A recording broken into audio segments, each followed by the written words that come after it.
అష్టాదశ శక్తిపీఠాలు. హిందూ మతంలో ప్రజలతో అత్యంత భక్తి శ్రద్ధలతో పూజలందుకునే ఆదిపరాశక్తి అంశాల ప్రతిరూపాలే ఈ శక్తిపీఠాలు. భారత ఉపఖండంలో విస్తరించిన ఈ పీఠాలకు ప్రధాన అధిదేవత గౌరీ లేదా పార్వతీదేవి. సామరస్యతకు, మాంగళ్య భాగ్యానికి ఆమె ప్రతీక. పార్వతీదేవి మరో ప్రతిరూపం దుర్గాదేవి శక్తి, శౌర్యానికి ప్రతీక. ఇక మరో ప్రతిరూపం మహాకాళి, దుష్ట శక్తుల సంహారానికి ప్రతీక. ఇందుకు సంబంధించిన పురాణగాథ ఇది. బ్రహ్మకుమారుడు దక్ష ప్రజాపతికి 27 మంది కుమార్తెలు. అందులో సతీదేవి ఒకరు. సతీదేవి శివుడిని వివాహమాడింది. ఒకసారి అగ్నిదేవుడు నిర్వహిస్తున్న యాగానికి వచ్చిన దక్ష ప్రజాపతిని చూసి శివుడు తప్ప అక్కడికి వచ్చిన వారంతా ఆయన పట్ల గౌరవ సూచనగా లేచి నిలబడ్డారు. దీనిని తీవ్ర అవమానంగా భావించిన దక్షుడు తర్వాత తాను నిర్వహించిన యజ్ఞానికి కుమార్తె సతీదేవిని, అల్లుడు శివుడిని ఆహ్వానించలేదు. దీంతో సతీదేవి చిన్నబుచ్చుకున్నప్పటికీ తండ్రిపైన పుట్టింటిపైన మమకారంతో శివుడి అభిష్టానికి వ్యతిరేకంగా ఈ యాగానికి వెళ్లేందుకు సిద్ధమైంది. యాగస్థలిలో తల్లిదండ్రులు, తన అక్క చెల్లెళ్ళు ఎవ్వరూ ఆమెను పట్టించుకోలేదు. పైగా తన తండ్రి దక్షుడు తన భర్త శివుణ్ణి దూషించటంతో తట్టుకోలేని ఆమె తన కుడికాలి బొటనవేలి రాపిడితో ఉద్భవించిన అగ్నిజ్వాలలో ఆత్మార్పణ చేసుకుంది. ఈ వార్త విన్న శివుడు ఆగ్రహోదగ్రుడై తన జటాజోటం నుంచి ఒక శిఖను తీసి నేలకేసి కొట్టాడు. దాని నుంచి ఆవిర్భవించిన వీరభద్రుడు దక్షుడి యాగానికి వెళ్ళి దక్షుడి తల నరికి తెచ్చాడు. తర్వాత అక్కడికి చేరుకున్న శివుడు అగ్నిజ్వాలలో కాలిపోతున్న పార్వతీదేవి మృతదేహాన్ని చేతపట్టుకుని ప్రళయ భయంకర రుద్రతాండవం ప్రారంభించాడు. శివుడి రుద్రతాండవానికి నిలువెల్లా వణికిన ప్రజలు, ఋషులు, దేవతలు ఆ తాండవానికి తెరదించాలంటూ విష్ణుమూర్తిని శరణు వేడారు. సతీదేవి మృతదేహమే శివుడి ఆగ్రహానికి కారణమని భావించిన విష్ణుమూర్తి తన సుదర్శన చక్రంతో ఆ మృతదేహాన్ని ఖండాలుగా నరికివేశాడు. ఈ శరీర భాగాలు భారత్, శ్రీలంకల్లోని వివిధ ప్రదేశాల్లో పడ్డాయి. ఈ ప్రదేశాలే శక్తిపీఠాలుగా మారాయి. 2 దేశాల్లోనూ ఉన్న ఈ 18 ప్రదేశాలను అష్టాదశ శక్తిపీఠాలుగా పిలుస్తున్నారు. అయితే కొంతమంది 51 శక్తిపీఠాలున్నాయని, మరికొందరు 108 శక్తిపీఠాలున్నాయని వాదిస్తుంటారు. కానీ ఆదిశంకరాచార్య విరచిత శ్లోకం ఆధారంగా మేం మీకు ఈ 18 శక్తిపీఠాల విశేషాలను అందించేందుకు ప్రయత్నించాం. లంకాయాం శాంకరీదేవి కామాక్షి కాంచీకాపురే, ప్రద్యుమ్నే శృంఖలాదేవి చాముండ క్రౌంచపట్టణే, అలంపురే జోగులాంబ శ్రీశైలే భ్రమరాంబిక, కొల్హాపురే మహాలక్ష్మి మాహుర్యే యాకవీరిక, ఉజ్జయిన్యాం మహాకాళి పీఠికాయాం పురుహితిక, ఓఢన్వే గిరిజాదేవి మాణిక్య దక్షవాటికే, హరిక్షేత్రే కామరూపి ప్రయాగే మాధవేశ్వరి, జ్వాలాయాం వైష్ణవీదేవి గయా మాంగళ్య గౌరిక, వారణాస్యాం విశాలాక్షి కాశ్మీరేతు సరస్వతి. అష్టాదశ శక్తిపీఠాని యోగినామపి దుర్లభం, సాయంకాలే పఠేన్నిత్యం సర్వశత్రు వినాశనం, సర్వరోగహరం దివ్యం సర్వసంపత్కరం శుభం. ఈ శ్లోకం ప్రకారం ఇది అష్టాదశ శక్తిపీఠాల జాబితా. 1 ట్రింకోమరి, శ్రీలంకలో ఉంది. పడిన శరీర భాగం ఏంటంటే నడుం, అంటే మొలభాగం. ఆదిశక్తి పేరు శాంకరీదేవి. 2 కంచి, తమిళనాడు రాష్ట్రంలో ఉంది. శరీర భాగం వీపు. ఆదిశక్తి పేరు కామాక్షీదేవి. 3 ప్రద్యుమ్నం, బెంగాల్ రాష్ట్రంలో ఉంది. పొట్ట భాగం శ్రీ శృంఖలాదేవి. 4 మైసూర్, కర్ణాటక శిరోజాలు చాముండేశ్వరీదేవి. అలంపురం ఆంధ్రప్రదేశ్ రాష్ట్రంలో ఉంది. పైపన్ను జోగులాంబాదేవి. శ్రీశైలం ఆంధ్రప్రదేశ్. మెడభాగం భ్రమరాంబికాదేవి. 7 కొల్హాపూర్ మహారాష్ట్ర. పడిన శరీర భాగం కళ్ళు మహాలక్ష్మీదేవి. 8 నాందేడ్ మహారాష్ట్ర. కుడి చేయి భాగం యాకవీరికాదేవి. ఉజ్జయిన్ మధ్యప్రదేశ్లో ఉంది. పై పెదవి మహాకాళీదేవి. 10 పిఠాపురం ఆంధ్రప్రదేశ్ రాష్ట్రంలో ఉంది. భాగం ఎడమ చేయి. ఆదిశక్తి రూపం పురోహితికాదేవి. 11 జాజ్పూర్ ఒడిశా రాష్ట్రంలో ఉంది. నాభి బిరజాదేవి. 12 ద్రాక్షారామం ఆంధ్రప్రదేశ్లో ఉంది. ఎడమ బుగ్గ మాణిక్యాంబాదేవి. గౌహతి అస్సోం రాష్ట్రం. జననాంగం కామరూపిదేవి. 14 ప్రయాగ ఉత్తరప్రదేశ్లో ఉంది. పడిన శరీర భాగం వేళ్ళు మాధవేశ్వరీదేవి. 15 జ్వాల హిమాచల్ ప్రదేశ్లో ఉంది. పడిన శరీర భాగం తల ఆదిశక్తి రూపం వైష్ణవీదేవి. 16 గయ బీహార్లో ఉంది. పడిన శరీర భాగం ఛాతీ భాగం అయితే ఆదిశక్తి రూపం సర్వమంగళాదేవి. 17 వారణాసి. పడిన శరీర భాగం మణికట్టు రూపం విశాలాక్షిదేవి. ఇక 18 కాశ్మీర్. పడిన శరీర భాగం కుడి చేయి ఆదిశక్తి రూపం సరస్వతీదేవి. వీటిలో కామాఖ్య, గయ, ఉజ్జయినిలలోని శక్తిపీఠాలు అత్యంత శక్తివంతమైనవిగా చెబుతుంటారు. ఈ 3 పీఠాలు సృష్టి స్థితి లయకు ప్రతిరూపాలుగా నిలుస్తున్నాయి. అంటే కామరూపీదేవి, సర్వమంగళాదేవి, మంగళీ గౌరి, మహాకాళికి ప్రతిరూపాలుగా నిలుస్తున్నాయన్నమాట. కామాఖ్య నుండి గయ మీదుగా ఉజ్జయిని వరకు ఉన్న ఈ 3 పీఠాల మార్గాన్ని గమనిస్తే ప్రపంచం ఏదో ఒకరోజు అంతం కాక తప్పదన్న భావన కలక్కమానదు. ఇక షట్ శక్తి పీఠాలలో కంచి కామాక్షి, మధుర మీనాక్షి, కాశీ విశాలాక్షి అత్యంత ప్రభావవంతమైనవి. ఇప్పటి వరకు ఈ పీఠాల ఆవిర్భావం, పుట్టు పూర్వోత్తరాల గురించి క్లుప్తంగా పరిశీలించాం కదా. ఇప్పుడు విడివిడిగా ఒక్కో శక్తిపీఠానికి సంబంధించిన విశేషాలు పరిశీలిద్దాం పదండి. ముందుగా మనం శాంకరీదేవి ట్రింకోమలి శ్రీలంకలో ఉంది. ఆదిశంకరుల శ్లోకం ఈ పీఠంతోనే ప్రారంభమవుతుంది. ఇక్కడ సతీదేవి నడుం భాగం పడింది. ఈ ప్రదేశంలో సతీదేవిని శాంకరీదేవిగా, శివుణ్ణి త్రికోణేశ్వరుడిగా ప్రజలు పూజిస్తారు. శ్రీలంక తూర్పు భాగంలోని ట్రింకోమలిలో ఈ ఆలయం ఉంది. ట్రింకోమలి అంటే ముక్కోణాకృతి కలిగిన పర్వత సమూహం అనే అర్థం. ఈ ఆలయానికి రోడ్డు మార్గం కూడా ఉంది. ఈ ఆలయానికి వెళ్లే మార్గ మధ్యంలో కాళీమాత ఆలయం కూడా ఉంది. లంకేయాం శాంకరీదేవి అంటూ ఆదిశంకరులు తమ శ్లోకాన్ని ప్రారంభించినప్పటికీ ఈ ఆలయ విశేషాలు తెలిసిన వారు శ్రీలంకలో అతి కొద్ది మంది మాత్రమేనని చెప్పక తప్పదు. ఇంటర్నెట్లో సైతం ఈ ఆలయానికి సంబంధించిన ఎటువంటి సమాచారం అందుబాటులో లేదు. ట్రింకోమలి పట్టణాన్ని 17వ శతాబ్దంలో ఆక్రమించిన పోర్చుగీసు వారు ఈ ఆలయాన్ని పూర్తిగా నేలమట్టం చేశారు. ఈ ప్రదేశంలో ఇప్పుడు ఒక ఒంటి స్తంభం నాటి వైభవానికి మోగ సాక్షిగా నిల్చుంది. శాంకరీదేవి ఆలయం కన్నా ఇక్కడి శివాలయమే స్థానికులకు చిరపరిచితం. శివాలయానికి ఆనుకొని ఒక చిన్న దేవీ మందిరం ఉంది. దీనితో పాటు ట్రింకోమలి పట్టణం నడిబొడ్డును ప్రసిద్ధి చెందిన కాళీమాత ఆలయం కూడా ఉంది. శాంకరీదేవి ఆలయానికి వెళ్లే భక్తులు ఈ ఆలయాన్ని కూడా తప్పక సందర్శించుకుంటారు. స్థల పురాణం ప్రకారం పార్వతీదేవి ఒక సందర్భంలో తన కోసం ఒక చక్కని భవనాన్ని నిర్మించి ఇవ్వాలని తన భర్త శివుణ్ణి కోరినట్టు తెలుస్తోంది. అయితే కైలాస పర్వతంలో నివసించే పరమశివుడు పార్వతీదేవి వినతిని పట్టించుకోలేదు. పార్వతీదేవి పలుమార్లు ఈ విజ్ఞప్తిని చేస్తుండటంతో ఎట్టకేలకు స్పందించిన శివుడు దేవశిల్పి విశ్వకర్మను పిలిచి చక్కటి భవనాన్ని నిర్మించాలని ఆదేశించాడు. పార్వతీదేవి కోసం లంకాద్వీపంలో విశ్వకర్మ చక్కటి భవనాన్ని నిర్మించాడు. కొత్త భవనంలో గృహప్రవేశం చేయటానికి శివపార్వతులు లంకకు తరలి వచ్చారు.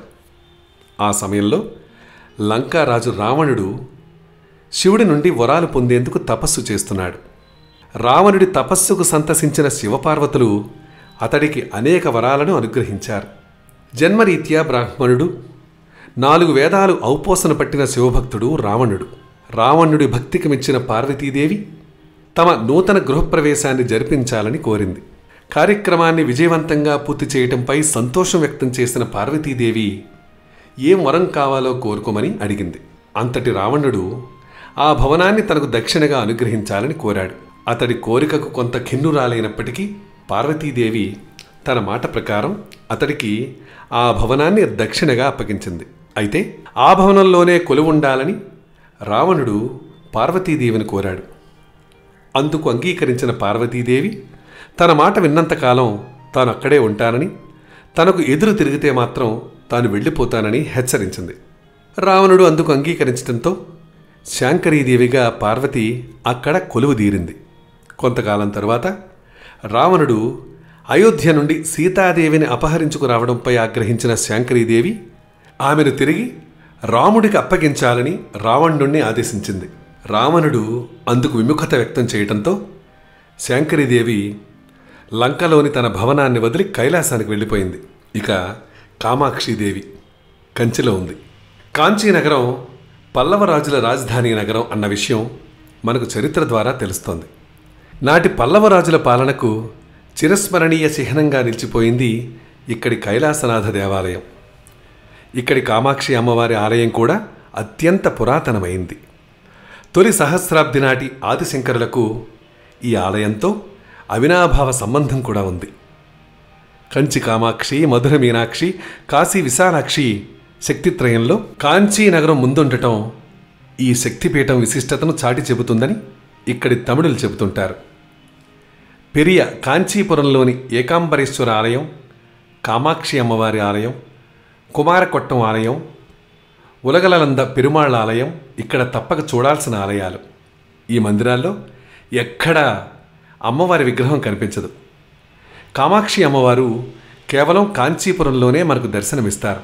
కామాక్షి అమ్మవారు ఇక్కడ ఒక మామిడి వృక్షం కింద సైకత అంటే ఇసుకలింగాన్ని రూపొందించి అర్చించటం ద్వారా శివుణ్ణి పాణిగ్రహణం చేసి ఆయన అర్ధాంగిగా మారారు. దాదాపు 5 ఎకరాల విస్తీర్ణంలో నిర్మితమైన ఈ ఆలయానికి స్వర్ణ కవచ గాలిగోపురం ప్రత్యేక ఆకర్షణగా నిలుస్తుంది. గర్భగుడిలో ఆసీనురాలై మనకు కనిపించే కామాక్షి అమ్మవారిని పరబ్రహ్మ స్వరూపిణిగా కొలుస్తారు. ఆమెతో పాటు ఇక్కడ బ్రహ్మ, విష్ణు, రుద్ర, ఈశ్వర, సదాశివమూర్తులు కూడా మనకు దర్శనమిస్తాయి. అమ్మవారి ఎదురుగా శ్రీచక్రం ప్రతిష్టాపితమై నిత్యం పూజలు అందుకుంటూ ఉంటుంది. వాస్తవానికి ఉగ్రస్వరూపిణి అయిన కామాక్షి అమ్మవారిని శాంతింపజేసేందుకు ఆదిశంకరులు ఆమె ఎదుట శ్రీచక్రాన్ని ప్రతిష్ఠించారని తెలుస్తోంది. ఆదిశంకరుల సమయంలో ఉగ్రస్వరూపిణి అయిన కామాక్షి అమ్మవారు తన ఆలయం నుంచి వెలుపలికి వచ్చి పురవీధుల్లో సంచరిస్తున్నప్పుడు ప్రజలు భయభ్రాంతులకు గురయ్యేవారట. ఇది గమనించిన ఆదిశంకరులు అమ్మవారిని ఆలయం వదిలి బయటకు రావద్దని కోరారట. ఇందుకు నిదర్శనంగా ఇప్పటికీ కామాక్షి అమ్మవారి ఉత్సవ విగ్రహాలు నగర ఉత్సవానికి బయలుదేరే సమయంలో ఆదిశంకరుల మందిరం నుంచి బయలుదేరుతుంటాయి. ఆలయ ప్రవేశం కొంత సంక్లిష్టంగానే ఉంటుంది. బహిప్రాకారంలో కోనేరు, 100 స్తంభాల మండపం, ధ్వజారోహణ మండపం వంటి పలు మండపాలు ఉంటాయి. బహిప్రాకారం నుంచి స్వర్ణ కవచాలంకృత గాలిగోపురం సుందరంగా కనిపిస్తూ మనల్ని గుడిలోకి ఆహ్వానిస్తుంటుంది. ఇక్కడ నుంచి గుడిలోకి 4 ప్రవేశ మార్గాలున్నాయి. కోనేరు సమీపంలో విష్ణుమూర్తికి సంబంధించిన నిన్రాన్, ఇరుందాన్, కిదందాన్ అనే అవతారమూర్తులను మనం సందర్శించవచ్చు. అంతఃప్రాకారంలోని 4 స్తంభాల మండపంలో ప్రవేశించి మెట్లెక్కి గర్భగుడికి చేరుకుంటే అక్కడ మనకు అర్ధనారీశ్వర, సౌందర్యలక్ష్మి, కలార్, వారాహి వంటి చిన్న విగ్రహాలు కనిపిస్తాయి. ఈ ప్రాకారంలోనే బంగారు కామాక్షి, మహాసరస్వతి, ఆదిశంకరాచార్య విగ్రహాలు కూడా ఉన్నాయి. ఆదిశంకరులు ప్రతిష్ఠించిన కంచి కామకోటి పీఠానికి కాంచీపురమే ప్రధాన కేంద్రం. శంకరాచార్యులు ఇక్కడే సమాధి స్థితి పొందినట్టు తెలుస్తోంది. ఇక్కడికి దగ్గరలో ఉండే విమానాశ్రయం చెన్నై. కాంచీపురం నుంచి 75 కిలోమీటర్ల దూరంలో ఉంది. ఇక చెన్నై నుంచి కాంచీపురానికి ఆర్టీసీ బస్సు సర్వీసులు పుష్కలంగా ఉన్నాయి. సెప్టెంబర్ ఫిబ్రవరి మధ్యకాలం కాంచీపురం సందర్శనకు అత్యుత్తమం. ఇక శృంఖలాదేవి ప్రద్యుమ్నం బెంగాల్లో ఉంది. శృంఖలాదేవి ఆలయం బెంగాల్లో ఉందని చెబుతున్నప్పటికీ అక్కడ అటువంటి దాఖలాలేవీ కనిపించవు. ఋష్యశృంగుడు ఆమెను కర్ణాటకలోని శృంగేరికి తీసుకొచ్చాడని ఒక పురాణ కథ ద్వారా తెలుస్తుంది. ప్రస్తుతం అక్కడ ఆలయ గుర్తులేవి మనకు కనిపించవు. ముస్లింల దురాక్రమణకు గుర్తుగా నిర్మించబడిన ఒక శిఖరం అంటే మినార్ అక్కడ మనకు దర్శనమిస్తుంది. ప్రస్తుతం ఇది పురావస్తు శాఖ సంరక్షణలో ఉంది. భద్రతా కారణాల రీత్యా ఈ ఆలయం అంటే మినార్కి ప్రవేశాన్ని నిషేధించినట్టు ఇక్కడ అధికారులు చెబుతున్నారు. ఇక్కడ ఒక ఆలయం ఉన్న గుర్తులు ఇప్పటికీ సందర్శకులకు స్పష్టంగా కనిపిస్తుంటాయి. ఆలయ శిథిలాలను కూడా మినార్ ముందు మనం చూడొచ్చు. ఏటా మాఘమాసం ఫిబ్రవరిలో ఇక్కడ దాదాపు నెల రోజుల పాటు మేళ తాళాల పేరిట ఒక ఉత్సవం జరుగుతుంది. ఈ ఉత్సవంలో దాదాపు 1,00,000 మందికి పైగా స్థానిక హిందూ ముస్లింలు పాల్గొంటారు. ఇది ఈ ప్రాంతంలో అత్యంత ప్రధానమైన ఉత్సవం. ఇక్కడికి సమీపంలోనే ఉన్న హంసేశ్వరీ మాత ఆలయాన్ని శక్తిపీఠంగా పరిగణిస్తుండటం మరో ఆసక్తికరమైన అంశం. ఈ అంశాలన్నింటినీ గనక పరిశీలిస్తే ఇక్కడ శృంఖలాదేవి ఆలయం ఉందన్న విషయం సత్యం అనిపించక మానదు. చాముండేశ్వరీదేవి మైసూర్లో ఉంది, కర్ణాటక రాష్ట్రం. రాక్షసరాజు మహిషాసురుడు పాలించిన ప్రాంతం మైసూర్. అందువల్లే దీనికి మహిషూరు అన్న పేరొచ్చింది. క్రమంగా అది మైసూరుగా మారింది. మహిషుడి బాధలను భరించలేని దేవతలు అతడి బారి నుంచి విముక్తి కల్పించాలని కోరుతూ పార్వతీదేవిని శరణు వేడారు. వారికి అభయం ఇచ్చిన పార్వతీదేవి శివుని అంశతో చాముండేశ్వరిగా జన్మించి మహిషాసురుణ్ణి కడతీర్చింది. రాక్షసరాజును హతమార్చిన తర్వాత ఆమె చాముండి పర్వత శిఖరంపై కొలువు తీరింది. మహిషాసురుణ్ణి హతమార్చిన చాముండేశ్వరిని మహిషాసురమర్దినిగా కూడా ఆరాధిస్తుంటారు. చాముండేశ్వరి ఆలయాన్ని మైసూరు మహారాజులు పోషించేవారు. 1659లో నాటి మైసూరు పాలకుడు దొడ్డ దేవరాజు వడయార్ ఆలయానికి 1000 మెట్లను, భారీ నంది విగ్రహాన్ని నిర్మించారు. 16 అడుగుల ఎత్తు, 25 అడుగుల పొడవు ఉన్న ఈ భారీ నంది విగ్రహం మన దేశంలోని ఈ తరహా విగ్రహాల్లో ఒకటని చెప్పొచ్చు. నంది విగ్రహం మెడలో ఉండే గంటల దండ అద్భుతంగా ఉంటుంది. నందిని చాముండేశ్వరి ఆలయాన్ని 700 అడుగులు ఎత్తున్న చాముండి పర్వత శిఖరంపై సందర్శించవచ్చు. ఈ నగరానికి దగ్గరి విమానాశ్రయం బెంగళూరు. బెంగళూరు నుంచి మైసూరుకు ట్యాక్సీ సర్వీసులతో పాటు ఆర్టీసీ బస్ సర్వీసులు, వేలాది టూరిస్టు బస్సులు కూడా అందుబాటులో ఉంటాయి. మైసూరు స్టేషన్ నుంచి 140 కిలోమీటర్ల దూరంలో ఉన్న బెంగళూరు నగరానికి రైలు సర్వీసులు కూడా అందుబాటులో ఉన్నాయి. బెంగళూరు నుంచి దేశంలోని అన్ని నగరాలకు రవాణా సౌకర్యం అందుబాటులో ఉంది. ఇక తెలంగాణ రాష్ట్రంలో ఉన్న అలంపురం, ఇక్కడ అమ్మవారు జోగులాంబాదేవి. కొత్తగా ఏర్పడిన తెలంగాణ రాష్ట్రంలో మహబూబ్ నగర్ జిల్లాలో ఉన్న జోగులాంబదేవి ఆలయం భారత ఉపఖండంలోని 18 శక్తిపీఠాలలో ఒకటి. ఈ ఆలయం 615 ఏళ్ల క్రితం నిర్మించబడింది. క్రీస్తు శకం 1390లో ముస్లిం దురాక్రమణదారుల చేతుల్లో ఈ ఆలయం నేలమట్టమైనట్టు చారిత్రక ఆధారాల ద్వారా తెలుస్తోంది. స్థానికులు దురాక్రమణదారులను తీవ్రస్థాయిలో ప్రతిఘటించి అనేక మందిని మట్టుపెట్టారని, అమ్మవారి విగ్రహాన్ని ఇక్కడికి సమీపంలోని బాలబ్రహ్మేశ్వర ఆలయానికి తరలించారని తెలుస్తోంది. అప్పట్నుంచి జోగులాంబ అమ్మవారికి అక్కడే నిత్య పూజాధికాలు నిర్వహిస్తున్నారు. బాదామి చాళుక్యుల కాలంలో 2వ పులకేశి 7-8 శతాబ్దాల కాలంలో అలంపురంలో అనేక ఆలయాలు నిర్మించాడు. అలంపురంలోనే చాళుక్యులు 9 ఆలయాలను నిర్మించి నవబ్రహ్మేశ్వర జోగులాంబకు అంకితం చేశారు. వాటిల్లో అద్భుతమైన 8 నవబ్రహ్మేశ్వర ఆలయాలు ఇప్పటికీ మనకు దర్శనమిస్తాయి. కానీ తారక బ్రహ్మేశ్వరాల జాడలు ఇప్పటికీ కనిపించలేదు. 12వ శతాబ్దానికి చెందిన నిత్యనాథ సిద్ధుడు తన రసరత్నాకర గ్రంథంలో అభివర్ణించిన తీరులోనే జోగులాంబ ఆలయాన్ని ఇక్కడ పునర్నిర్మించారు. ఈ ఆలయంలో శంకరాచార్యులు శ్రీచక్రాన్ని ప్రతిష్ఠించారని తెలుస్తోంది. అయితే ఇది ఇప్పుడు ఎవరికీ కనిపించడం లేదు. ఈ ఆలయ భవన సముదాయాన్ని ప్రభుత్వం వారసత్వ సంపదగా ప్రకటించిన నాటి నుంచి ఈ ఆలయ పునరుద్ధరణకు స్థానికులు తీవ్రంగా ప్రయత్నించినా ఫలించలేదు. అయితే కొత్తగా రూపొందించిన ఆలయ నమూనా నాటి ఆలయాన్ని పోలి ఉండటంతో ప్రభుత్వ దేవాదాయ శాఖ మాజీ కమిషనర్ అజయ్ కలాం ఈ ఆలయ పునర్నిర్మాణానికి అవసరమైన నిధులు మంజూరు చేసేందుకు చర్యలు తీసుకున్నారు. దీనితో పాటు దేశవ్యాప్తంగా వివిధ దేవాలయాల నుంచి అందిన విరాళాలతో నిర్మితమైన ఆలయాన్ని నిత్య పూజాధికారి నిర్విఘ్నంగా కొనసాగటం కోసం శ్రీశైల దేవస్థానం దత్తత తీసుకుంది. గతంలో కొనసాగిన రాజకీయ అనిశ్చితి కారణంగానే ఈ ఆలయ పునర్నిర్మాణంలో జాప్యం చోటు చేసుకున్నదని సంస్కృత ఆచార్యులు, చారిత్రక పరిశీలకుడు గడియారం రామకృష్ణ శర్మ చెబుతున్నారు. ప్రస్తుత తెలంగాణ రాష్ట్రంలో ఉన్న అలంపురం హైదరాబాద్ నగరానికి 200 కిలోమీటర్ల దూరంలోనూ, మహబూబ్ నగర్కు 27 కిలోమీటర్ల దూరంలోనూ ఉంది.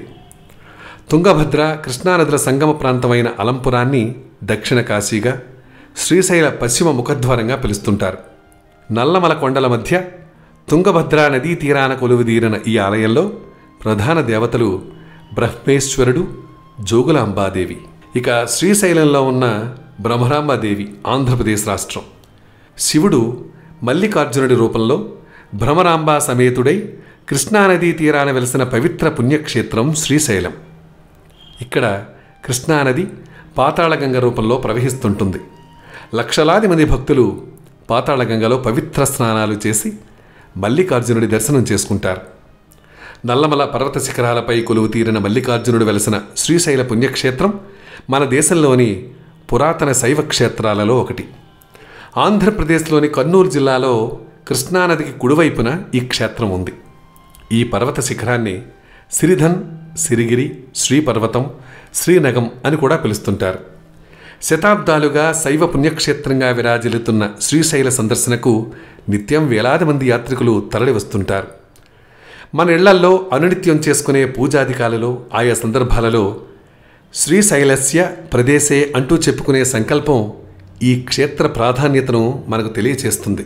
శ్రీశైల మల్లికార్జునలింగం 12 జ్యోతిర్లింగాలలో ఒకటి కాగా, పక్కనే కొలువున్న భ్రమరాంబికాదేవి 18 శక్తిపీఠాలలో ఒకటి కావటం విశేషం. జ్యోతిర్లింగం, శక్తిపీఠం ఒకే ఆవరణలో ఉండటం శ్రీశైల క్షేత్ర ప్రత్యేకత. ఇక్కడ మల్లికార్జున లింగానికి భక్తులు ఎవరైనా సరే స్వయంగా అభిషేకం చేసుకునే సదుపాయం ఉండటం మరో విశేషం. భక్తులు నేరుగా గర్భగుడిలోకి వెళ్ళి జ్యోతిర్లింగాన్ని స్పృశించి అభిషేకం, అర్చన చేసుకోవచ్చు. ఇందుకు కులాలు గాని, మతాలు గాని అలాంటి భేదాలేమీ అడ్డురావు. చరిత్ర, ప్రశస్తి. క్రీస్తు శకం 4వ శతాబ్ది కాలం నుంచి శ్రీశైలం ప్రఖ్యాతి చెందింది. ఈ పర్వత శ్రేణిని తొలుత సిరిధన్గా, తరువాత నల్లమలగా పిలుస్తున్నారు. ఈ పర్వత శ్రేణిలో మనకు కనిపించే నాసిక్ గుహలను శాతవాహనుల కాలం నాటి పులోమావికి చెందినవని చరిత్రకారులు చెబుతుంటారు. క్రీస్తు శకం 102 నుండి 130 సంవత్సరాల మధ్యకాలంలో దక్కన్ ప్రాంతాన్ని పాలించిన రాజు పులోమావి. ఆంధ్ర ప్రాంతాన్ని పాలించిన శాతవాహనులు అత్యంత పురాతన రాజవంశానికి చెందినవారు. వారి పాలన క్రీస్తు శకం 3వ శతాబ్ది వరకు కొనసాగింది. ఇక్ష్వాకులు శాతవాహనులకు సామంతరాజులుగా కొన్ని ప్రాంతాలను పాలించారు. ఇక్ష్వాకులనే శ్రీపర్వతీయులని కూడా పిలుస్తుంటారు. వారు నాగార్జున కొండ వద్ద విజయపురిని నిర్మించి దక్కన్ తూర్పు ప్రాంతాన్ని పాలించారు. కొత్త నాగ కుటుంబానికి చెందిన శాతవాహన యువరాణి వద్ద సుబేదారిగా పనిచేసిన పల్లవ శ్రీముఖవర్మ తరువాతి కాలంలో శాతవాహన సామ్రాజ్యాన్ని ఆక్రమించాడు. తర్వాత అతడు ఇక్ష్వాక రాజు పురుషదత్తుణ్ణి ఓడించి వారి సామ్రాజ్యాన్ని కూడా ఆక్రమించుకున్నాడు.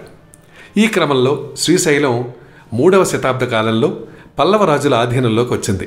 పల్లవ వంశానికి చెందిన త్రిలోచన వర్మ ఇక్కడి అటవీ ప్రాంతాన్ని నరికివేసి దానిని బ్రాహ్మణులకు నివాసయోగ్యంగా మార్చాడు. తరువాత కరికాల చోళుడు ఆయన్ని ఓడించి ఈ ప్రాంతానికి రాజయ్యాడు.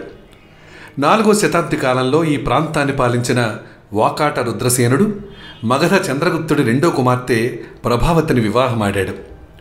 రుద్రసేనుడి మరణానంతరం ప్రభావిత తన 3 కుమారులతో కలిసి ఈ ప్రాంతాన్ని పాలించింది. ఆ సమయంలో వాకాట, మగధ రాజవంశాలు రెండూ శ్రీశైల ప్రాంతాన్ని అభివృద్ధి చేశాయి. చాళుక్యుల తర్వాత ఈ ప్రాంతం కాకతీయుల పాలనలోకి వచ్చింది. 4వ విక్రమాదిత్యుడి మరణానంతరం చాళుక్యులను ఓడించిన కాకతీయులు ఈ ప్రాంతాన్ని తమ ఆధీనంలోకి తీసుకొచ్చారు. వారు తెలుగు ప్రజలందరినీ కలిపి విశాల కాకతీయ సామ్రాజ్యాన్ని నిర్మించారు. 1110-1150 మధ్య కాలంలో ఈ ప్రాంతాన్ని పాలించిన రెండో ప్రోలయ చాళుక్యులను ఓడించి తెలంగాణ ప్రాంతాన్ని తమ రాజ్యంలో కలుపుకున్నాడు. 1262-1296 మధ్యకాలంలో ఈ ప్రాంతాన్ని పరిపాలించిన రుద్రమదేవి తరువాత ప్రతాపరుద్రుడు రాజయ్యాడు. ప్రతాపరుద్రుడు తన భార్యతో కలిసి శ్రీశైల మల్లికార్జునుని పూజించి తులాభారంతో నిర్వెత్తు స్వర్ణాభరణాలను సమర్పించాడు. మల్లికార్జునుడి మధ్యాహ్న పూజల కోసం పేకేటి కొమ్మయ్య తన రాజ్యంలో కొంత భాగాన్ని దానం చేశాడు. కాకతీయుల తర్వాత ఈ ప్రాంతాన్ని రెడ్డి రాజులు ఏలారు. ఈ ప్రాంతాన్ని ఆక్రమించుకున్న ప్రోలయ వేమారెడ్డి తన పాలనలో పాతాళ గంగకు అహోబిలానికి మెట్లు నిర్మించాడు. తరువాత పాలించిన అనవేమారెడ్డి 1370లో వీర శిరోమండపాన్ని నిర్మించాడు. తరువాత 1422లో రెడ్డి రాజుల్ని ఓడించి విజయనగర రాజులు ఈ ప్రాంతాన్ని తమ ఆధీనంలోకి తీసుకున్నారు. ఆంధ్ర ప్రాంతాన్ని పాలించిన శాతవాహనులు, ఇక్ష్వాకులు, విష్ణుకుండినులు, కదంబులు, పల్లవులు, చోళులు, రాష్ట్రకూటులు, చాళుక్యులు, కాకతీయులు, రెడ్డి రాజులు, విజయనగర రాజులు, మహారాష్ట్రుల వంటి రాజులందరూ శ్రీశైల మల్లికార్జునుడిని తమ ఇష్టదైవంగా ఆరాధించారు. వీరిలో శ్రీశైల ఆలయ నిర్మాణంపై కాకతీయులు శ్రద్ధ చూపారు. శ్రీశైలం అభివృద్ధికి కాకతి గణపతి దేవుడు ఏటా 12,000 బంగారు నాణాలను వెచ్చించేవాడట. గణపతి దేవుని సోదరి మైల మహాదేవి మల్లికార్జున ఆలయాన్ని నిర్మించారు. మరి సాహిత్యంలో శ్రీశైల ప్రస్తావన ఏంటో తెలుసుకుందాం. పూర్వకాలంలో అన్ని పురాణాలలో శ్రీశైల క్షేత్ర ప్రస్తావన ఉంది. పద్మ పురాణంలో 20వ అధ్యాయం, మార్కండేయ పురాణంలో 11వ అధ్యాయంలోని ఉత్తరకాండంలోను, రుద్ర సంహితలోని శివపురాణం 6వ అధ్యాయంలోను, ఆదిత్య పురాణం, మహాభారత వనపర్వం, భాగవత దశమ స్కంధం, హరివంశంలోని శేషధర్మం, స్కంద పురాణం వంటి గ్రంథాలలో శ్రీశైల క్షేత్ర వర్ణన ఉంది.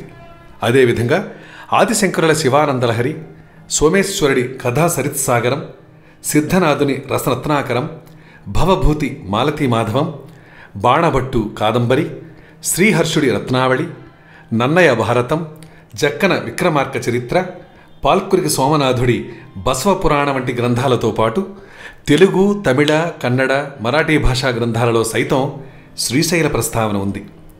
హుయాన్సాంగ్ వంటి విదేశీ పర్యాటకులు సైతం తమ పుస్తకాల్లో శ్రీశైల క్షేత్ర ప్రాశస్త్యాన్ని ప్రస్తావించారు. అష్టాదశ శక్తిపీఠాలలో ఒకటైన భ్రమరాంబికాదేవి ఆలయం ఇక్కడ అపూర్వ శిల్ప సంపదతో నిండి ఉంటుంది. ప్రధాన ఆలయం వెనుక భాగంలో మనకు తుమ్మెద ఝుంకారం వినిపిస్తుంటుంది. మల్లికార్జునుడి గుడిలో మాదిరిగా ఇక్కడ భక్తులను గర్భగుడిలోకి అనుమతించరు.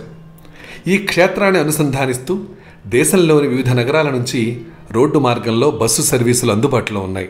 గుంటూరు, హుబ్లీ రైలు మార్గంలో మార్కాపురం స్టేషన్లో దిగి ఈ క్షేత్రాన్ని చేరుకోవచ్చు. దేశంలోని వివిధ నగరాల నుంచి విమానాల్లో సమీపంలోని హైదరాబాద్కు చేరుకొని అక్కడ నుంచి రోడ్డు మార్గంలో శ్రీశైల క్షేత్రానికి చేరుకోవచ్చు. మహాలక్ష్మీదేవి ఇది కొల్హాపూర్లో ఉంది, మహారాష్ట్రలో. మహారాష్ట్రలోని కొల్హాపూర్ జిల్లాలో పూణే నగరానికి 240 కిలోమీటర్ల దూరంలో బెంగళూరు పూణే జాతీయ రహదారిపై ఈ క్షేత్రం ఉంది. పంచగంగా నదీ తీరాన కొలువుదీరి ఉన్న పురాతన దేవాలయాలు, మందిరాలలో ఇది అత్యంత ప్రఖ్యాతి చెందింది.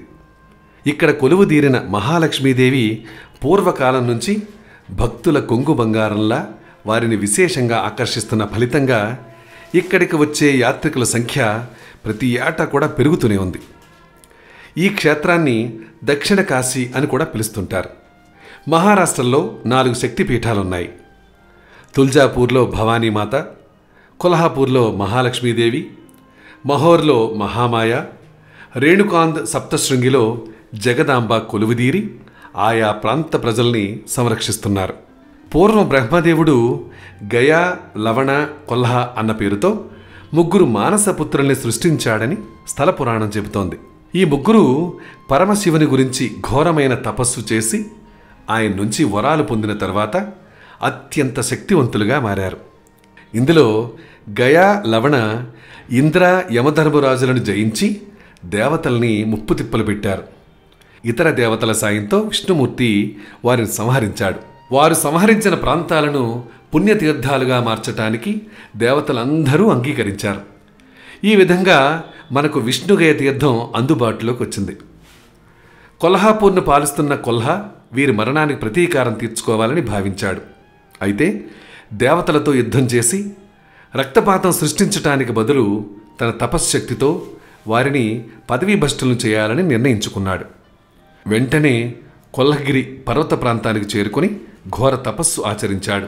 తపస్సుకు మెచ్చిన బ్రహ్మదేవుడు అతడికి వరాలిచ్చి ఆశీర్వదించటంతో తిరిగి తన రాజ్యానికి వచ్చేసరికి దానిని సుకేసి అనే రాక్షసుడు ఆక్రమించుకున్నాడు. సుకేసిపై దాడి చేసిన కొల్హాసురుడు అతన్ని వధించాడు. తర్వాత కొల్హాసురుడు తన పెద్ద కుమారుడు కరివీరుడికి రాజ్యాధికారాన్ని అప్పగించాడు. కరివీరుడు రాజ్యాధికారం చేపట్టిన తన పినతండ్రుల మరణానికి కారణమైన దేవతలపై ప్రతీకారం తీర్చుకునేందుకు ఋషులపై దాడులు చేసి వారిని వధించటం, ఆలయాలను ధ్వంసం చేయటం వంటి కార్యక్రమాలను కొనసాగించాడు. ఋషులంతా దేవతలను శరణు వేడటంతో వారు అతడిపై యుద్ధం ప్రకటించారు. సుదీర్ఘకాలం సాగిన యుద్ధంలో కరివీరుడు ముగ్గురు సోదరులు ప్రాణాలు కోల్పోయారు. చివరికి పరమశివుడి చేతిలో కరివీరుడు హతమయ్యాడు. అయితే శివుడు అతడికిచ్చిన వరం ప్రకారం అతడి మరణానంతరం నగరాన్ని కరివీర నగరంగా మార్చాడు. తన కుమారుల పరిస్థితి తెలుసుకున్న కొల్హాసురుడు ఆగ్రహోదగ్రుడయ్యాడు. దేవతల శక్తి అంతా మహాలక్ష్మి నుంచి సమకూరుతోందని గ్రహించిన కొల్హాసురుడు ఎలాగైనా ఆమెను గెలవాలని నిర్ణయించుకున్నాడు. దీనికోసం అతడు ఘోర తపస్సు చేశాడు. తపస్సుకు సంతసించి ప్రసన్నురాలైన మహాలక్ష్మిని పలు విధాలుగా స్తోత్రం చేశాడు. తాను దేవతలపై ప్రతీకారం తీర్చుకునేందుకు వీలుగా 100 ఏళ్ల పాటు కొల్హాపురిని వదిలి వెళ్లాలని అతడు లక్ష్మీదేవిని ప్రార్థించాడు. అందుకు అంగీకరించిన ఆమె హిమాలయాలకు వెళ్ళిపోయింది. ఫలితంగా కొల్హాపురి పాడుపడిపోయింది. కొల్హాసురుడు విధ్వంసానికి పూనుకోవడంతో దేవతలు త్రిమూర్తులను శరణు వేడారు. మహాలక్ష్మిని శరణు వేడాలని త్రిమూర్తులు వారికి సూచించారు. కొల్హాసురుడి అక్రమాలను విన్న మహాలక్ష్మి ఆగ్రహించినప్పటికీ తాను అతడికిచ్చిన 100 ఏళ్ల గడువు పూర్తయ్యే వరకు ఏమీ చేయలేనని ఆమె వారికి వివరించింది. ఇక 100 ఏళ్ల కాలం గడిచిపోవడంతో మహాలక్ష్మీదేవి కొల్హాపురికి తిరిగి బయలుదేరింది. ఈసారి ఆమెతో పాటు రంకభైరవుడు, కాలభేతాళుడు, సిద్ధభటుకేశ్వరుడు, చాముండి వంటి వారితో కూడిన భారీ సైన్యం కూడా తరలివచ్చింది. మహాలక్ష్మీదేవి 18 చేతులతో తన సింహవాహనాన్ని అధిష్ఠించి కొల్హాసురుడిపై పోరుకు సిద్ధమైంది. కొల్హాసురుడు సహజంగా రాక్షసుడే అయినా కొన్ని నీతి నియమాలకు కట్టుబడినవాడు. ముఖ్యంగా మాట కట్టుబడే మనస్తత్వం అతంది. తన తప్పిదాలను మన్నించి క్షమించాలని మహాలక్ష్మీదేవిని ప్రార్థించి 3 వరాలు కోరాడు. తాను మరణించిన చోట తీర్థస్థలం కావాలని, మహాలక్ష్మి తన అసలు స్వరూపంతో ఇక్కడ కొలువు తీరాలని, అంతేకాకుండా తన పేరిట ఈ పురాన్ని కొల్హాపురంగా పిలవాలని కోరాడు. ఏటా ఇక్కడ తన గౌరవార్థం కోహల పండును బలివ్వాలని అడిగాడు. అతడి భక్తి ప్రపత్తులకు సంతసించిన లక్ష్మీదేవి తథాస్తు అని దీవించి అతడికి ముక్తిని ప్రసాదించింది. ఈ ఆలయం చాళుక్యుల కాలంలో క్రీస్తు శకం 600-700 మధ్య నిర్మించబడింది. ఈ ఆలయం అంతా కూడా మరాఠా ఆలయ శిల్ప నిర్మాణ శైలిలో ఉంటుంది. ఈ ఆలయ నిర్మాణంలో పొదిగిన నృత్య శిల్పాలు, గాయనీ గాయకులు, దేవీ దేవతల శిల్పాలు సందర్శకులకు కనువిందు చేస్తాయి. సాధారణంగా హిందూ ఆలయాలన్నీ తూర్పు లేదా ఉత్తరాభిముఖంగా ఉంటాయి. కానీ ఈ ఆలయంలో మూల దేవతామూర్తి పశ్చిమాభిముఖంగా కొలువుదీరి ఉంటుంది. ఆలయ పశ్చిమ భాగాన ఉన్న ఒక కిటికీ నుంచి ఉదయభానుడి కిరణాలు మహాలక్ష్మీదేవిపై ప్రతిఫలిస్తాయి. ప్రతి సంవత్సరం మార్చ్, సెప్టెంబర్ 21వ తేదీ నాడు ఈ ప్రక్రియను మనం సందర్శించవచ్చు. కరివీర్ అంటే ఇప్పుడది కొల్హాపూర్ అయిందనుకోండి. కరివీర్కి దేశంలోని ప్రధాన నగరాల నుంచి రైలు, రోడ్డు రవాణా మార్గాలు ఉన్నాయి. ఇక్కడ దగ్గరలోని ముంబై విమానాశ్రయం ద్వారా ఇక్కడికి విమాన సౌకర్యం కూడా ఉంది. తర్వాత ఏకవీరికాదేవి నాందేడ్, మహారాష్ట్రలో ఉంది. మహారాష్ట్రలోని యవత్మాల్ జిల్లాలో ఉన్న మహూర్ పట్టణంలో ఏకవీరికాదేవి ఆలయం ఉంది. ఇక్కడ దేవతామూర్తిని ఏకవీరికామాత అని పిలుస్తారు. మహూర్ పట్టణం నాగపూర్కు 210 కిలోమీటర్లు, నాందేడ్ పట్టణానికి 126 కిలోమీటర్ల దూరంలో ఉంది. దక్ష ప్రజాపతి ఉదంతంలో దేహత్యాగం చేసిన సతీదేవి కుడిభుజం ఇక్కడ పడిందని పురాణ కథలు మనకు చెబుతున్నాయి. వాస్తవానికి మహూర్ పట్టణంలోని రేణుకాదేవి ఆలయం ప్రసిద్ధి చెందింది. ఏకవీరికామాత ఆలయం గురించి తెలిసిన వారి సంఖ్య చాలా తక్కువనే చెప్పచ్చు. ఇక్కడ వారంతా రేణుకాదేవి ఆలయాన్ని శక్తిపీఠంగా పిలుస్తారు. ఏకవీరికామాత కంటే రేణుకాదేవి ఆలయానికే భక్తుల తాకిడి ఎక్కువగా ఉంటుంది. ఏకవీరికాదేవి రేణుకాదేవికి పెద్ద సోదరిగా చెబుతుంటారు. రేణుకాదేవి ఆలయం 800 సంవత్సరాల నాటిది. పెన్ అంటే పంచగంగా నదీ తీరంలో ఏకవీరికామాత ఆలయం ఉంది. మహూర్ నుంచి 30 నుంచి 40 నిమిషాల ప్రయాణ దూరంలో ఈ గుడి సమీపంలోని ఒక గ్రామ పొలాల్లో ఉంటుంది. అతి చిన్నదైన ఈ గుడిలో మనం కేవలం అమ్మవారి తలను మాత్రమే సందర్శించగలం. ఇంకా ఇక్కడ చూడదగిన ప్రదేశాల్లో పరశురామాలయం, దత్తాత్రేయ స్వామి ఆలయం, అనసూయామాత ఆలయం, అత్రి మహర్షి ఆలయం, మాతృతీర్థం, దేవదేవేశ్వర మందిరం వంటివి ముఖ్యమైనవి. మహాకాళీదేవి మధ్యప్రదేశ్ రాష్ట్రంలోని ఉజ్జయినిలో ఉంది. మరో పురాణ కథ ప్రకారం ఈ మహాకాళ ఆలయం మహాకాళుడనే రాక్షసుడి పేరిట నిర్మితమైంది. ఖరదోషణుల్లో ఒకడైన దోషణుడు అవంతిపురవాసులను పీడించేవాడు. ఈ పురవాసుల మొరవిన్న శివుడు భూమిని చీల్చుకొని వచ్చి ఆ రాక్షసుణ్ణి సంహరించాడు. తరువాత అవంతిపురవాసుల ప్రార్థన మేరకు శివుడు ఇక్కడే మహాకాళేశ్వర జ్యోతిర్లింగ రూపంలో వెలిశాడు. పురోహితికాదేవి పిఠాపురం ఆంధ్రప్రదేశ్ రాష్ట్రంలో ఉంది. పిఠాపురం గతంలో పీఠికాపురి, పుష్కర క్షేత్రం అని పిలువబడేది. పురోహితికాదేవి ఆలయం ఇక్కడి కుక్కుటేశ్వర స్వామి ఆలయ ఆవరణలోనే ఉండటం మరో విశేషం. కుక్కుటేశ్వర స్వామి ఆలయం పిఠాపురం కాకినాడ మార్గంలో పిఠాపురం శివారులో ఉంది. ఈ సరోవరంలో ప్రవేశించిన వెంటనే మనకు కనిపించే సరస్సును పాదగయ సరోవరం అంటారు. ఇక్కడ సాధారణంగా యాత్రికులు పుణ్యస్నానాలు ఆచరిస్తుంటారు. సరస్సు కుడివైపున కుక్కుటేశ్వర ఆలయం, ఈశాన్య ప్రదేశంలో పురోహితికాదేవి ఆలయం ఉన్నాయి. ఈ ఆలయం దక్షిణాభిముఖంగా ఉంటుంది. ఈ ఆలయం చిన్నదే అయినా ఆలయ గోడలపై అష్టాదశ పీఠాల చిత్రాలతో ఆకర్షణీయంగా ఉంటుంది. పురోహితికాదేవి మూర్తికి 4 చేతులుంటాయి. ఒక చేత బీజ అంటే విత్తనాల కవచం, మరో చేత పరశువు, ఇంకో చేతిలో కమలం, మరో చేత మధుపాత్ర ఉంటాయి. జగద్గురు శ్రీపాద వల్లభులు ఇక్కడ జన్మించిన తర్వాత ఆయన కూడా పురోహితికాదేవిని ఆరాధించి ఆత్మసాక్షాత్కారం పొందారు. ఆయన్ను దత్తాత్రేయుడి అవతారంగా భక్తులు ఆరాధిస్తుంటారు.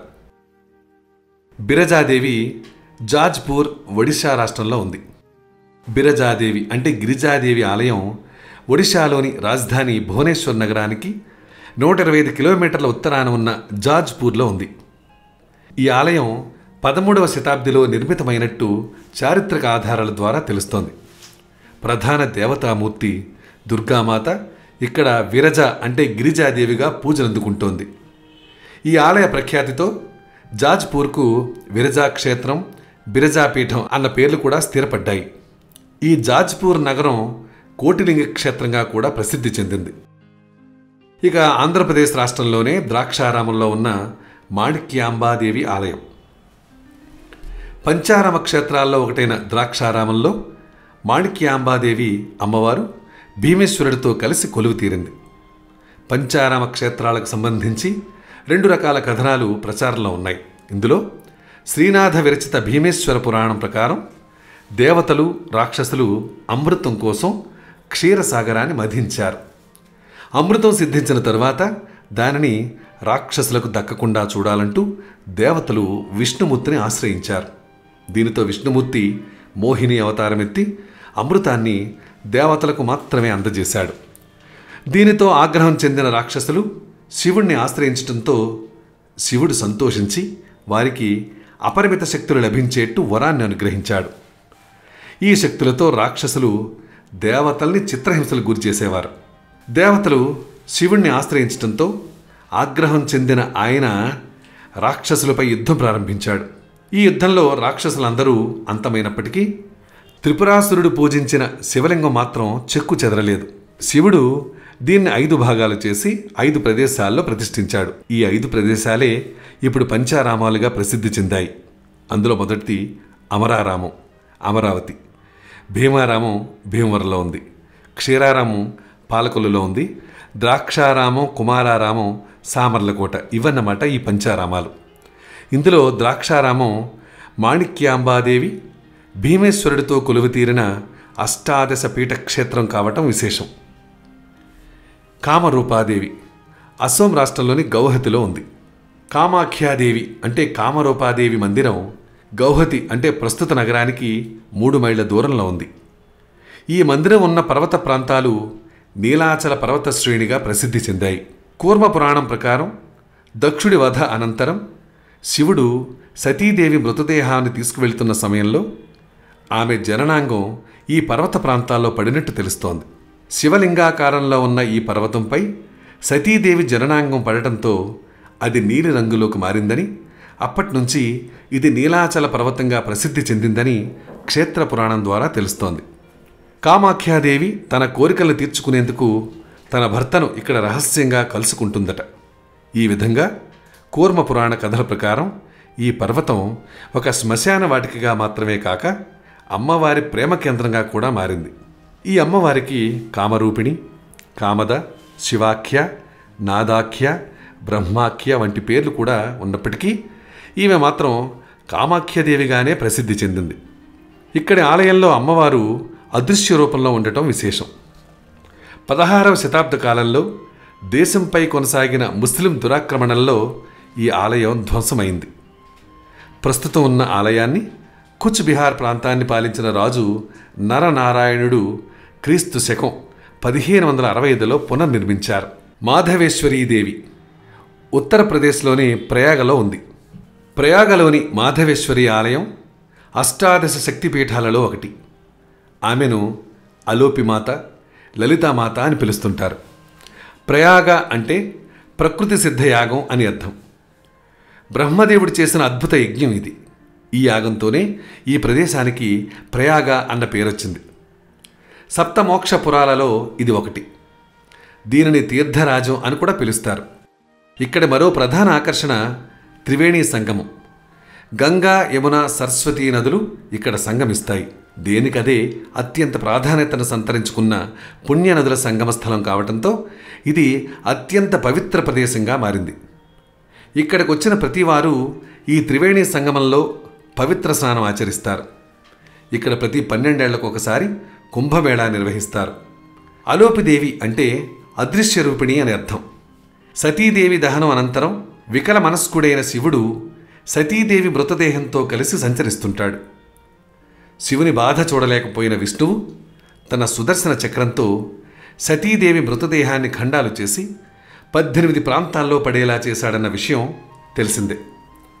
సతీదేవి మృతదేహంలోని చివరి భాగం ప్రయాగలో పడటంతో శివుడి వద్ద ఉన్న ఆమె అదృశ్యమైంది. అందువల్లే ఆమెకు అలోపి అన్న పేరు స్థిరపడింది. ప్రతి ఆలయంలోనూ అమ్మవారి విగ్రహం లేదా ఉత్సవమూర్తి ఉంటాయి. కానీ ఇక్కడ అటువంటిదేమీ ఉండదు. ఇక ఒక చెక్క ముక్కపై అమ్మవారున్నట్టు మనం ఊహించుకోవాల్సి ఉంటుంది. అందువల్లే ఆమెకు అలోపిమాత అన్న పేరు స్థిరపడినట్టు తెలుస్తోంది.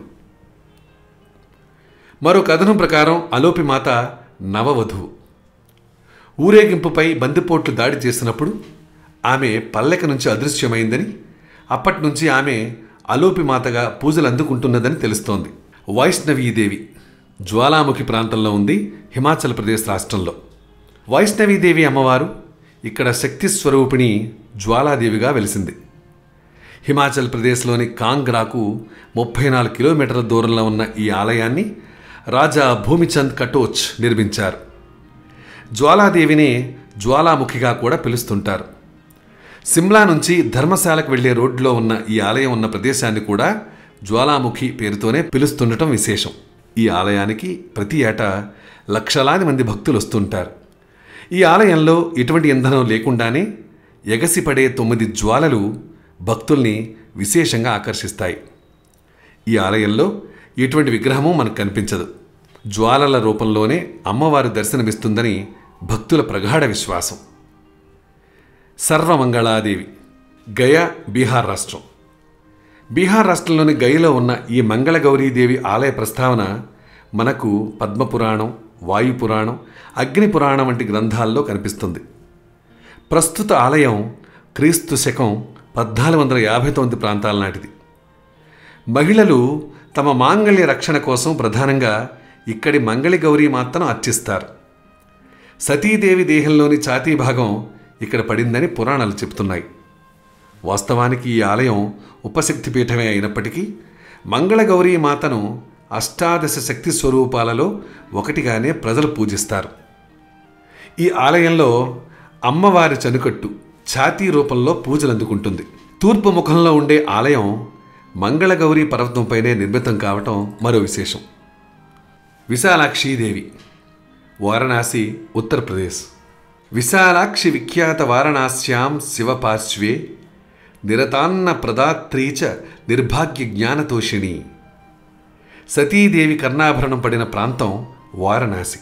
అందువల్లే ఇక్కడి అమ్మవారు మణికర్ణి పేరుతో ప్రసిద్ధి చెందింది. ప్రళయానంతర కాలంలో కూడా ఈ వారణాసి చెక్కు చెదరకుండా నిలిచిందని పురాణగాథలు మనకు చెబుతున్నాయి. అమ్మవారి ఆలయం ఉన్న ప్రాంతం కూడా మణికర్ణికగానే పిలువబడుతోంది. అమ్మవారు మాత్రం విశాలాక్షి మాతగా, శివుడు కాలభైరవుడిగా పూజలు అందుకుంటున్నారు. ఇక్కడ పడింది కేవలం కర్ణకుండలం మాత్రమే తప్ప శరీర భాగం కాదని కొందరు పండితులు భావిస్తుంటారు. అందువల్లే ఈ ప్రదేశాన్ని ఉపశక్తిపీఠంగా వారు కొలుస్తుంటారు. మరో పురాణగాథ ప్రకారం ఇది శక్తిపీఠం మాత్రమేనని, అమ్మవారి మూడో కన్ను అక్షి ఇక్కడ పట్టమే ఇందుకు కారణమని తెలుస్తోంది. ఈ దైవ నేత్రాన్ని విశ్వరూపంగా భావించి అమ్మవారిని విశాలాక్షిగా ఇక్కడ పూజిస్తుంటారు. గంగానదీ తీరంలో ఉన్న విశాలాక్షి అమ్మవారి మందిరం చాలా చిన్నదే. విశాలాక్షి ఎదురుగా గౌరీదేవి విగ్రహం ఉంటుంది. సరస్వతీదేవి జమ్మూ కాశ్మీర్లో ఉన్నటువంటి బందీపూర్ ప్రాంతంలో ఉంది. ఇది కాశ్మీరీలకు అత్యంత కీలకమైన ఆలయం. కాశ్మీరీ భాషకు దేవనాగరి లిపిని పోలి ఉండే శారద లిపి ఇక్కడి నుంచే పుట్టిందని కల్హనుడు తన రాజతరంగిణి గ్రంథంలో పేర్కొన్నాడు. దేశవ్యాప్తంగా ఉన్న దుర్గా శివభక్తులు ఈ ఆలయానికి తరలి వస్తుంటారు.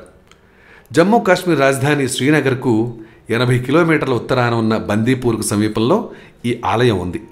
ఈ ఆలయం ద్వారా కాశ్మీర్కు శారదాపీఠం అన్న పేరొచ్చింది. ఈ ఆలయానికి అనుబంధంగా ఉన్న గ్రంథాలయంలో వివిధ శాస్త్రాలకు సంబంధించిన గ్రంథాలు అధ్యయనానికి అందుబాటులో ఉంటాయి. ఈ గ్రంథాలయాన్ని దేశ విదేశీ పరిశోధకులు తమ అధ్యయనానికి వినియోగించుకుంటుంటారు. ఈ శక్తిపీఠాన్ని సందర్శించలేని వారు ప్రస్తుత తెలంగాణ రాష్ట్రంలో ఉన్న బాసర క్షేత్రాన్ని సందర్శించి అక్కడి సరస్వతీమాత ఆశీస్సులు పొందుతుంటారు. నిజామాబాద్ జిల్లాలో ఉన్న బాసర క్షేత్రం హైదరాబాద్ నగరానికి, అదే తెలంగాణ రాష్ట్ర రాజధాని హైదరాబాద్ నగరానికి 200 కిలోమీటర్ల దూరంలో ఉంది. ఈ అష్టాదశ శక్తిపీఠాలతో పాటు దంతేశ్వరీదేవి ఛత్తీస్గఢ్ రాష్ట్రం దంతెవాడలో ఉంది. ఈ పీఠాన్ని కూడా అష్టాదశ శక్తిపీఠంగానే కొలుస్తుంటారు. ఆ వివరాలు కూడా చూద్దాం. దంతేశ్వరి ఆలయం ఛత్తీస్గఢ్ రాష్ట్రంలోని దంతేవాడ సమీపంలో ఉంది. సతీదేవి శరీరంలోని దంతం ఇక్కడ పట్టడం వల్ల ఇక్కడి అమ్మవారికి దంతేశ్వరీ మాత అన్న పేరు వచ్చినట్టు తెలుస్తోంది. ఇది కూడా ఇందాక మనం అనుకున్నట్టు అష్టాదశ శక్తిపీఠాలలో ఒకటి. ఈ ఆలయం 14వ శతాబ్ది కాలంలో చాళుక్యులతో నిర్మితమైంది. దంతేశ్వరీ మాత పేరుతోనే ఈ పట్టణానికి దంతేవాడ అనే పేరు వచ్చినట్టు తెలుస్తోంది. బస్తర్ ప్రాంతంలో అనేక కుటుంబాలకు ఈమె కులదేవత. దసరా సమయంలో ఇక్కడ నిర్వహించే ఉత్సవాలు పర్యాటకులకు ఒక ప్రత్యేకమైన ఆకర్షణ. ఇవండి అష్టాదశ శక్తిపీఠాలు. కనుక మీరు చూసినట్టయితే ఈ అష్టాదశ శక్తిపీఠాలకున్న ప్రాశస్త్యం ఏంటో పూర్తిగా మనందరికీ అవగతమవుతుంది. మరి తప్పకుండా ఈ కార్యక్రమాలన్నీ చూస్తారు కదా. మీరు చూడాలి అంటే సింపుల్గా మీరు చేయాల్సిందల్లా మా ఛానల్ని సబ్స్క్రైబ్ చేసుకోవటం, తద్వారా మీ సలహాల్ని సూచనల్ని ఇవ్వటం తప్పకుండా ఇస్తారు కదా.